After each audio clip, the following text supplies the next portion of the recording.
রণবীর কাপুর ও রাশ্মিকা মান্দানা অভিনীত অ্যানিমেল সিনেমাটি ঘিরে যেমন প্রশংসা হয়েছে, তেমনি সমান তালে উঠেছে সমালোচনার ঢেউ। বিশেষ করে ছবির আলফা মেল বা আধিপত্যশীল পুরুষ চরিত্র তুলে ধরার ভঙ্গিমা অনেক দর্শকেরই মনোরপুত হয়নি। শুধু পুরুষ নয়, অনেক নারী দর্শকও রণবীরের রণবিজয় চরিত্রটিকে টক্সিক বা বিষাক্ত আচরণ হিসেবে দেখেছেন। তবে রাশ্মিকা মান্দানার বক্তব্য ছিল কিছুটা ভিন্ন।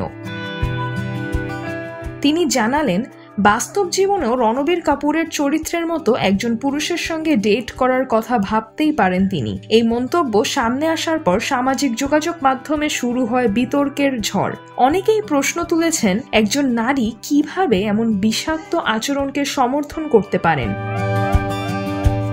এক ভক্ত সরাসরি রাশ্মিকাকে জিজ্ঞেস করেন, আপনি কি বাস্তবেও রণবিজয়ের মতো কারো সঙ্গে ডেট করবেন? উত্তরে রাশ্মিকা বলেন, হ্যাঁ, আমি ডেট করতে পারি। আমি বিশ্বাস করি যদি কাউকে সত্যিকারে ভালোবাসা যায় তবে সে অবশ্যই আপনার জন্য বদলাবে। উপস্থাপক যখন বলেন বাস্তবে কেউ বদলায় না, তখন রাশ্মিকা জোর দিয়ে বলেন, আমি এটা বলেছি কারণ যখন আপনি ছোটবেলা থেকে কারো সঙ্গে বড় হন বা অনেক দিন চেনেন, তখন আপনার নিজের চরিত্রও গঠিত হয়।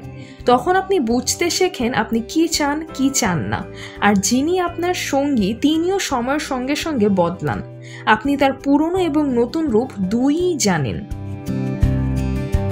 তিনি আরও যোগ করেন, অনেক বছর পর যখন আপনি আপনার পুরনো প্রিয় বন্ধুর সঙ্গে দেখা করেন তখন তাকে আগের রূপেই মনে রাখেন। ভাবেন না সে এখন কেমন বা আপনি নিজেও কতটা বদলে গেছেন, কারণ পরিবর্তন সময়ের নিয়ম। তবে তার এই বক্তব্য অনেকেই ভালোভাবে নেয়নি। একজন মন্তব্য করেন, সবসময় মেয়েকেই বদলাতে হয় ছেলের জন্য।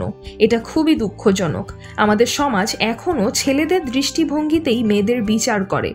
অন্য একজন খোঁচা দিয়ে লেখেন, সে ভুল বলেছে।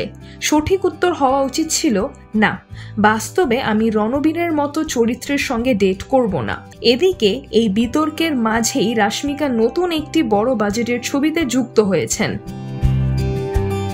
আটুলির পরিচালনায় AA22X6 নামের ছবিটিতে রাশ্মিকার সঙ্গে থাকছেন আল্লু অর্জুন, দীপিকা পাডুকোন, জাহ্নবী কপুর ও মৃণাল ঠাকুর।